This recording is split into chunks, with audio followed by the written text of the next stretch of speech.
We had a lovely, peaceful birth. This child has been brought into the world and I'm so thankful for how it went. It's going to be a sitting down, chatting video. I'm excited to just share with you the story and how everything went.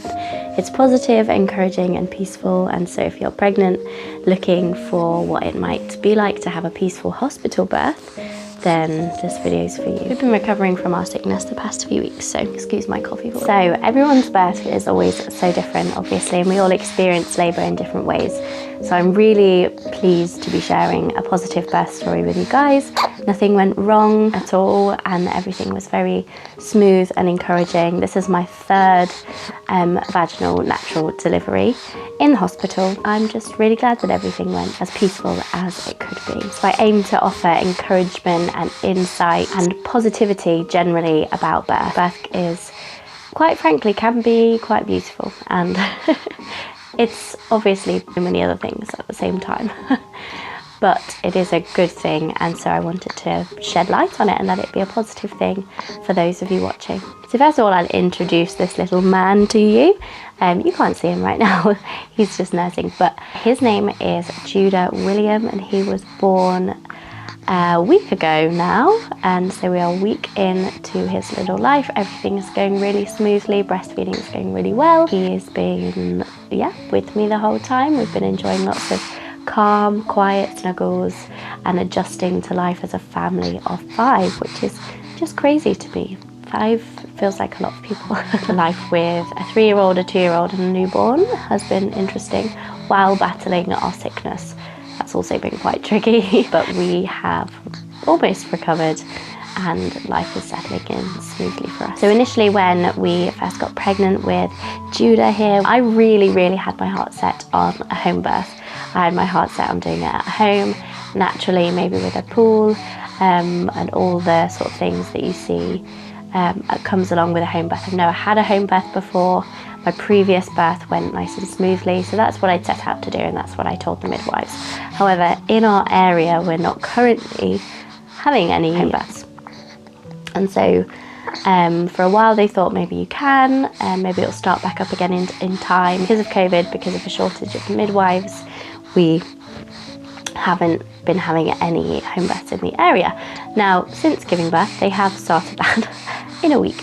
And so it was always due around late October and not around his due date. So unfortunately, we just missed out on that this time, which is kind of sad, but I was happy to go with the hospital again because I had positive experiences in that last time. If you want to check out my previous hospital birth stories, then do check that out on my channel. So this birth, I did expect it to be quite different and calm and at home, but instead we did the hospital thing again, which went really smoothly, and I was very pleased with how it went. I wasn't disappointed at all. This birth was shorter than the other births that I've had before. With my first, she was a 9-hour birth and a 9-hour labour, and my second, Caleb, he was a 24-hour sort of from the very get-go. And this little man was 5 hours from that first contraction, when you know, to actually giving birth. So we did quite a lot of research and reading and classes and things like that for our first birth. So we took an NCT course that was really helpful actually, but because we did that the first time, we haven't done anything this time. Reasons that I did definitely do for this birth, and I did for my previous 2 as well, was sort of along the lines of hypnobirthing. I did full-on hypnobirthing with Mercy, our first. Okay, right, there's just children running everywhere, so it's fine, we'll carry on. So I did do something called Christian hypnobirthing, which is an app by a lady called, don't know, maybe Sarah. And it's absolutely brilliant because it's just feeding you kind of scripture and positive affirmations, shedding positive light on birth rather than the hypnobirthing. Felt a little bit too, just a little bit odd for me. I just felt a little bit uncomfortable with it at times. And so it was really nice to find a Christian version and use that during the birth. And I kid you not, it was from beginning through to the very end, even to the placenta, birthing the placenta, because that's quite painful. It was so helpful. It's got relaxation music on there. I also use an app called Freya, which is a contraction timing app, but it gives you like this Oh dear. It gives you kind of a little circle to look at as you time your contraction, and you're breathing in and out and following the sort of pulsations of the circle, which was quite useful. And then she'd count as well in your ear as you're going through a surge, and that was really, really useful. And so I used that along with hypnobirthing, and then I also used a TENS machine. And that was how we got through. Oh dear, you need a boo-boo. You need a little boo-boo. So although I did want to give birth in the hospital, well, no, I wanted to give birth at home. In our nearest hospital, we have a birthing centre. So that was my next best choice, to have a calm, collected environment to give birth in. Thank you. We were midwife-led, not consultant-led, so I didn't need any special care during the labour or anything like that. However, I'll share with you later that we could not make it to the birthing centre because it was completely full, which was very rare for them. So we actually had little Julia here in the labour ward, which was fine and really nice room, was, to be honest, just as good as the birthing suite. Initially I went to the birthing centre because they try and keep it really calm and low light. They offer essential oils and all of these things, and there's normally a big pool in there as well. So it's got all of these lovely accessible things, different shaped beds and stuff. But I didn't use any of those anyway, because I really like to stay quite still in labour. And the labour suite actually included all of those things, so I was very happy with that in the end. So in terms of support during the labour, I had my husband, who just about made it through. We were in the height of our... Hello. We were in... That's fine, honey. Okay, thank you. We were in the height of our sickness during that time. My husband had just about made it through the worst 2 days, and then I went into labour. So he made it through, bless him. He was pretty, and had headaches and all sorts, but we still managed to get through. I quite like to do the labour thing on my own, in my own headspace. I don't necessarily need anyone there, or need Josh there to kind of do specific things or move me in a certain way or press on my back or anything like that. I didn't feel like that was necessary. I like to just be very still and very in my own space. So I had my husband there, and then I had one midwife who was very lovely. I didn't really want to talk to anybody, so I caught up with her after the labour, because obviously you're in labour, so you're not going to have a nice... Well, I didn't have a nice chat with her until after Judah was born. So I think initially I felt really excited to be going into labour because I made it to 40 plus 3 days. At 39 weeks, to be honest, I was feeling very, very done with being pregnant. Just very heavy, and we were getting poorly at this point. I was just kind of trying to battle the kids being poorly, my husband being poorly, myself being poorly, and 39, 40 plus weeks pregnant. I really wanted to get the baby out, but I also wanted us to recover a little bit first before bringing a newborn home and before doing the labour thing. So I was feeling kind of up and down, quite a little bit anxious, trying not to be anxious, trying to stay really calm. Thankfully we had Josh's parents come up and stay with us to help us through, because Josh and I at some points were really unable to even care for the kids properly because we were really poorly, so they helped us. And they stayed here for the whole week pretty much, and were just so helpful in every single way. They helped us through every meal time, every kids' bedtime, every nap time, everything. They just were absolutely incredible. So very, very thankful to them and to have them around. And because they were around also, it meant that getting to the hospital was nice and smooth because they were already staying here. We didn't have to call anyone in to come and wait with the other children. While we travelled to the hospital, they were already here, and so it meant that that was all very smooth when that happened. And I just think I thank God for that timing, because it could have gone so many ways and it went that way, which was probably the most positive way. So my early signs of labour: lying in bed, feeling strong, surges, and I went from kind of some light pain for the last few days prior to starting labour, just basically having strong Braxton Hicks, to sort of getting pain that you know is a contraction, or you know it feels different. And I got 1 or 2 that were like 3 minutes apart. It was quite insane. And I said to Josh at that point, we have to go now, because I've heard that third births go quite fast. and a lot of people don't make it to the hospital, and so I was kind of feeling a little bit anxious about those things. Yeah, I knew in that moment that we needed to leave, and to leave pretty promptly. And so we got in the car, and all the way there I was having contractions that were 3 minutes apart, 1 minute apart. The longest gap was 3 minutes. I think it might have reached 4 at one point, but it wasn't any more than that. And I think they say to go when you have 3 in 10 minutes. And so I was definitely having that plus some, so I was quite nervous that we weren't going to make it, but I didn't feel any pushing movements or anything like that. I just knew that the contractions were very close and it was happening very soon. At this point I was feeling very calm. I wasn't feeling particularly anxious. I had the hypnobirthing track on in my ears, or the Christian hypnobirthing, and I was breathing through the contractions. They were strong at this point, but I definitely knew I could handle more, so I was feeling quite calm. The car ride was absolutely fine. It wasn't bumpy or anything. It was just really smooth. Josh's dad drove us to the hospital, and he is a very good driver, so he wasn't going over too many bumps and things, although we did encounter some road closures on the way, which wasn't ideal, so we had to take some detours, but we made it. And I was feeling calm and quite just looking forward to meeting the baby and meeting this special person that has been inside of me for what felt like forever. So one thing, I think last minute preparations that I did to just sort of feel really calm and grounded is to really practice those breathing techniques and practice really breathing through each surge. And it's kind of strange because, so prior to labour, if I ever experienced any pain, I would try and lean into the pain a little bit, just to kind of practice embracing pain and embracing what that feels like and what it can feel like and what you can handle in a way.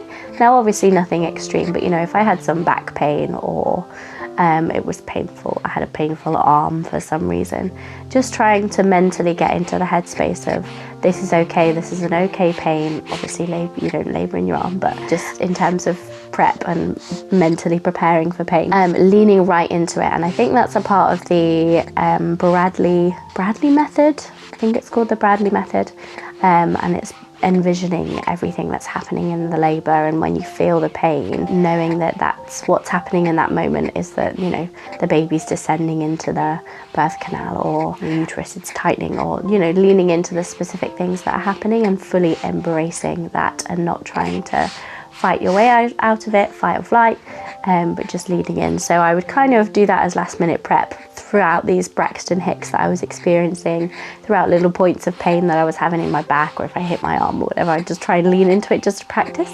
And that is an absolute game changer, because every contraction I would try and really lean into it and embrace the pain, and embrace the feeling and just relax down into the feeling. And that was really, really useful. So the journey to sort of active labour, as it were, I kind of feel like I didn't go from a slow labour to an active labour. I don't really remember a few of those points. There was a point, I think maybe half an hour before he came, that it really felt strong and got to the point where you start to say, I can't do this, or I can't do this anymore, I'm so tired. Those kind of words come out of your mouth, and that is the point when you know you are getting very close to the very end. You're right, sweetheart. So there was a point when, about half an hour before pushing, like I said, that I feel like I did transition into some sort of active labour, which meant that my body was definitely feeling those strong surges. It wasn't feeling light anymore, it was feeling strong. The TENS machine was what I used for the most amount of pain release at this point. It has different settings on it where you can increase the levels on the pulsations that it's giving you. There was a point where I was hitting, I think there's 10 levels, and I was hitting number 4, because they were quite strong actually. And I also found comfort in kind of slowly standing up a little bit, and bringing baby down. It felt like baby was going lower and lower as I entered active labour, and so I actually wanted to sit up and kind of almost feel like he was being grounded down and using gravity as a help there. And I was on, I forgot to mention, I was on all fours at this point, as in on my hands and knees over a bed, which was definitely the most comfortable position for me, and it was also how I laboured with Caleb as well. Spent the whole time there. The mindset I was having during the labour was that I was made to do this and it's not going to last forever. Those were the two sentences I kept repeating to myself. I was made for this. My body can do this on its own. It doesn't need my intervention. It doesn't need me to do anything. I just need to relax and let it happen. And then also that it's not going to last forever. I was not going to be in labour forever. It would end. So that kind of really empowered me to sort of keep going and not feel like I needed to just give up so fast. And also that I'm in it now, you know, like there's no way of getting out of this apart from actually giving birth and getting him out. So I was going to make it to that point, and there's no going back, there's no stopping it. I just have to embrace it. So those really helped, especially in the pushing phase. The lady, the midwife, she was very kind. She was giving me a clary sage essential oils, stuck it to my top, which was really useful. And it was quite nice just to smell something a bit different, even if it was just a change. I don't know if it helped at all, but it did make me kind of switch out of the mindset of labour for a quick second. It was, oh, that smells good, and that's quite a calm smell, so it's just something that distracted me a little bit, and probably did some good, I'm sure, because essential oils are great, but I did just essentially use that as a bit of a distraction. At this point I hadn't had any intervention, I didn't have any checks, not because I refused any even, but just because the lady, I think, just thought, well, it's her third birth, she's fine.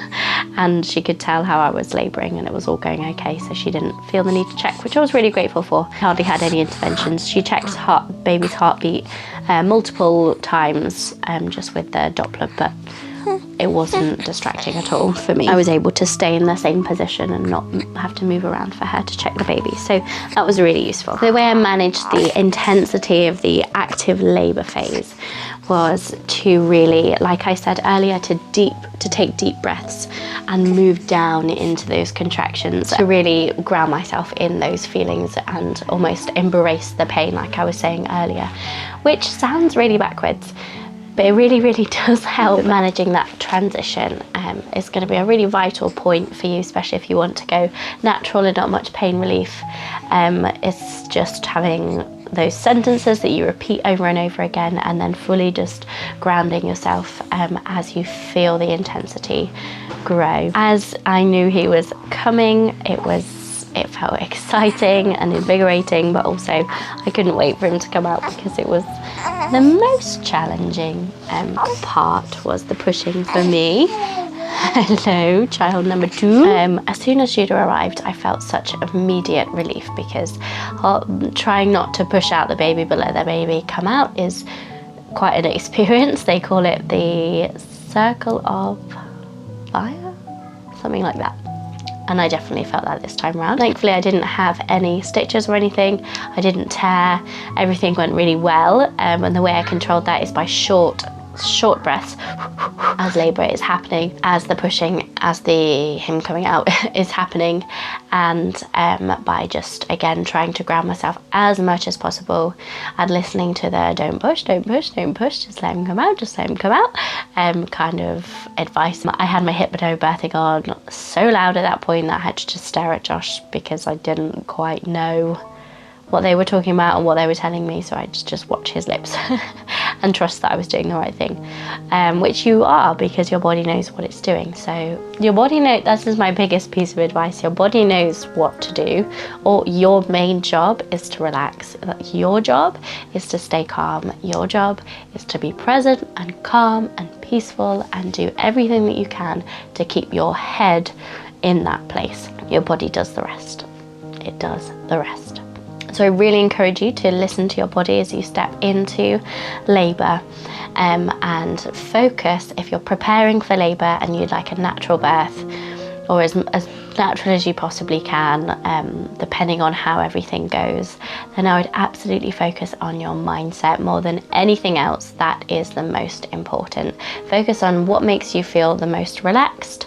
Having something in your ears, plugging yourself into a hypnobirthing of some kind, or calm music, or something that makes you feel empowered or strong or whatever. Focusing on your mindset is how you prepare for labour, because your body knows what to do and it's going to do it anyway, whether you're peaceful or whether you're stressed. it will do it. So it's the most pain-free way is the peaceful way, because if you're calm, then your body stays calm, the cortisol levels stay where they need to, and oxytocin is released when you're calm and happy, and your body can do the thing faster, quicker and easier.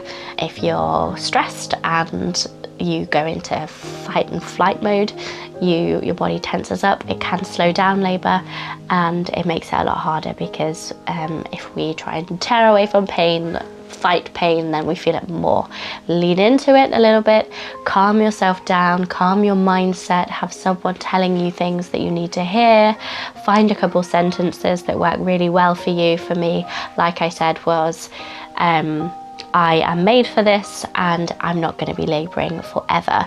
The other thing that really did help is reminding myself that my one job is to stay calm, my one job is to stay relaxed. That is my role in labour. My body is going to do the rest. My job, my mental job, is to stay calm and relaxed. And that was super, super, super important for me, and was what made it an easy birth and an easy labour. And that is what I did with my previous two. Mercy, I definitely learned along the way. Wasn't as easy, but Caleb was so much easier, and this one, it just kind of, we sailed through it a little bit. I'm so grateful for that. So as an encouragement to you, control your mind. Don't feel like you have to control your body. Your body will do its thing. It was made for it. It's designed to do it. You don't have to tell it what to do. It's gonna do it anyway. Your one job to make it as easy as possible is to control your mind. So thank you so much for listening to this. I feel like I rambled through a little bit and I haven't been quite clear on the points that I wanted to make. We've had lots of interruptions, but that's just motherhood, and that's life with 3 children and as a family of 5, and I'm really grateful for that. So thank you so much for watching. This experience has taught me so much about being strong and learning to trust in the Lord and rely on his peace and his grace to get you through those difficult scenarios and circumstances. And it's made me really thankful for having more children and the blessing that children are. So I'm really grateful for that. So thank you for letting me share that with you. I'd love to hear your own stories on birth and what that was like for you. I am always up for listening to a birth story. I love hearing birth stories. That's why I'm sharing mine. I don't know if you're actually interested, but this is why I want to share it with you, because it was so peaceful, and it can be a good, happy and joyful experience, and very empowering when you're feeling those strong pains that you feel like you can't get through, but you do anyway. It's very empowering. Thank you so much for watching. I will see you guys in the next one. Remember to embrace the season that you're in. If you enjoy homemaking, then come and join me on this channel. Oh, I've been sat in a hunched up position for so long. Oh, I need to stretch out. Okay. Thank you so much, and I will love you guys, and I'll see you in my next video. Bye.